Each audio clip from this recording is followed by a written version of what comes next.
السلام عليكم أصدقائي، كيف حالكم؟ ده هيكون القسم الأول من الموسم الأول من أنمي جيكو كوراكو. أهلا بكم في مدمن تلخيص. لو دي أول مرة ليك يا صديقي هنا في القناة فما تنساش تعمل اشتراك وتفعل جرس التنبيهات علشان تجيلك الفيديوهات الجديدة أول ما تنزل. وبدون أي تأخير يلا بينا. بتبدأ الحلقة الأولى بمشهد غريب كده نوعا ما، ويكون ده إعدام شخص ما على الطريقة اليابانية، ألا وهي قطع عنق الضحية بسيف الكاتانا. لكن بيحصل يا صديقي إن الجلاد أو اللي بيقوم بقطع العنق بيضرب عنق المحكوم عليه بالإعدام كذا مرة لحد ما السيف بيتكسر، وجربوا بعد كده يحرقوا المعدوم عليه، لكن الغريب إنه بيطلع حي من النار. ما هذا؟ وبعديها جربوا الإعدام عن طريق التيران، وهي إنهم بيربطوا رجلين المحكوم عليه بثور يمين وثور شمال، كل واحد في رجل، وكل ثور بيمشي عكس التاني، بيفشخوه بالمعنى الحرفي. لكن برضو الطريقة دي ما تنجحش معاه. هو الأنمي ده جايب لنا فاندام ولا إيه يا صاحبي؟ ويتضح إن المحكوم عليه ده هو بطلنا، واسمه جابيمارو الأجوف، شينوبي أو نينجا سابق من قرية اسمها إيواجاكوري، عنده قدرة استخدام فن النينجيتسو. المصيبة يا صديقي إن بطلنا كل ده بيتسأل هو ليه مش بيموت، لحد ما جابوله جلاد سياف من العيار الثقيل، جلادة من قرية يامادا، وتقول له أنا اللي هنفذ حكم إعدامك النهاردة.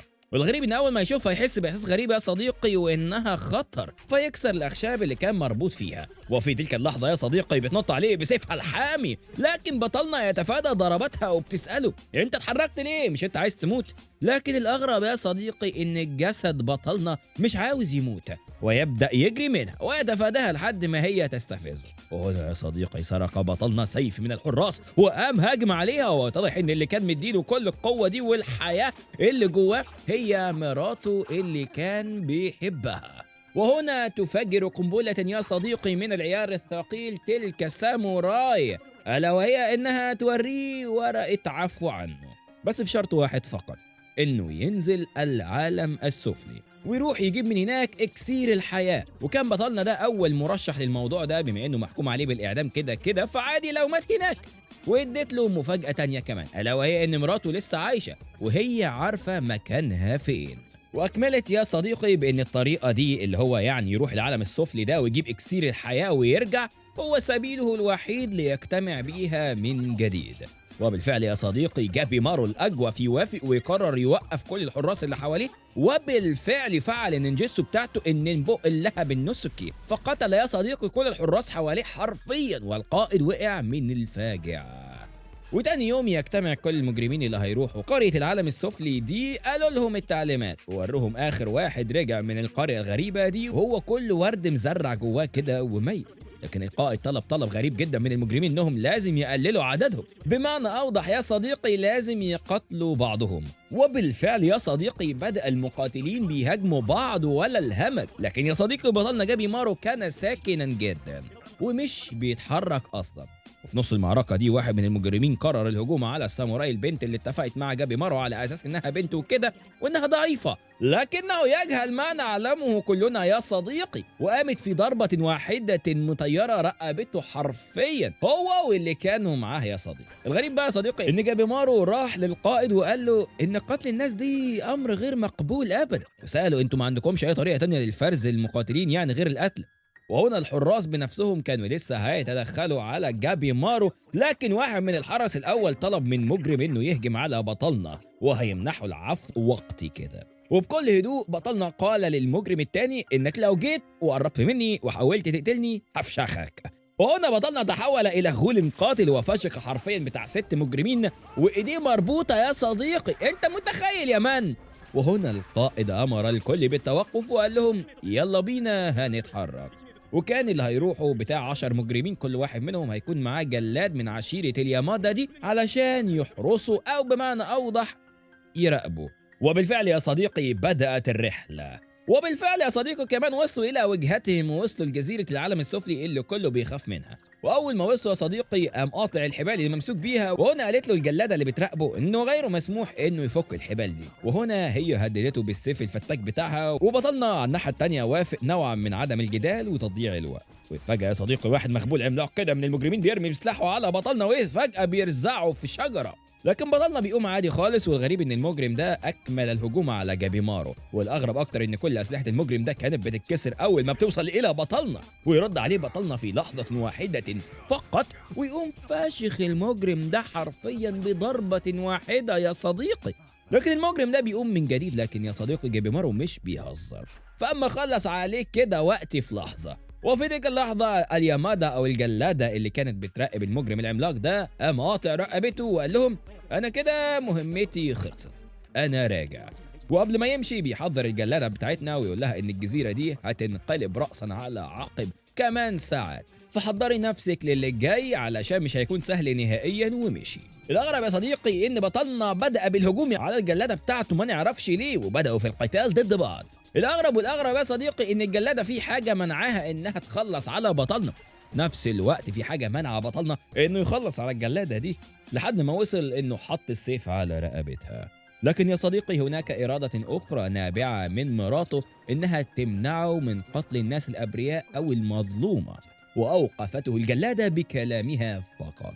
وفي تلك اللحظة يا صديقي ظهرت كائنات غريبة كده، نصها إنسان ونصها حيوان على نص حشرات على حاجات غريبة كده، وبدأت بالهجوم على كل من في الجزيرة. وأما بدأوا يتحاصروا، جابيمارو الأجوف بدأ في تجميع قواه يا صديقي والهجوم على تلك الوحوش الغريبة، وبدأ بتفعيل النيمبو اللهب النسكي، وفشخ أول وحش عملاق، واكمل على التاني بل والتالت كمان يا صديقي، لحد ما وصل له مجرمه كده اسمها يوزوريها، ومعاها جلادين مش واحد. وقال ايه كانت جايه له علشان تغويه، لكن على مين يا صديقي؟ بطلنا مغوار برضه ومش اي حد يملى عينيه. وساعتها سالته لو يتعاونوا مع بعض يبقوا 2 مجرمين ضد ال8 الباقيين. واذ فجاه وجابيمارو ويوزوريها بيتكلموا مع بعض، الجلاده بتاعته تفقد الوعي وتقع مغمى عليها. يحل الليل يا صديقي، واذ بالجلاده ساجري تفوق مره واحده وتسال الجلاده اللي بتشوفه اول ما بتفوق وتقول له هو انا ايه اللي حصل لي؟ ويرد عليها يقول لها الحشرات سممتك ليس الا وخلتك يغمى عليكي. يطلعوا علشان ياكلوا، اذ بطلنا يقول لهم انه استكشف الجزيره وساجري نايمه، وقال لهم انه ما لقاش اي حاجه غريبه في الجزيره غير بس الكائنات اللي على شكل نص بشري ونص حشرات او وحوش دي.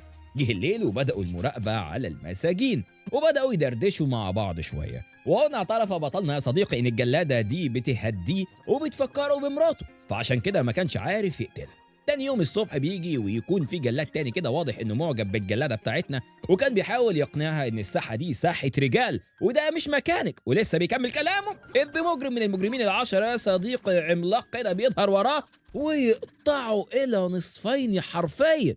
ولسه هيضرب جلادتنا بيظهر بطلنا جابيمارو الاجوف وهو الطاير ويدي المجرم العملاق ده برجله في وشه. واول حاجه عملها العملاق ده انه خلع شجره كده عادي خالص من الارض واذ به بيرميها على جابيمارو.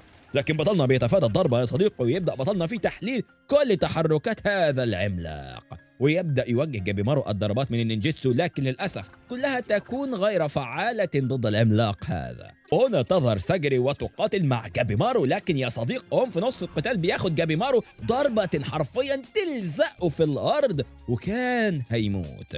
لكن بطلتنا يا صديقي بتظهر وتبدا تجمع قوتها في الكاتانا، وبدات يا صديقي بتقطيع دراع العملاق لحد ما وقعته، لسه هتضربه في عنقه علشان تقدمه.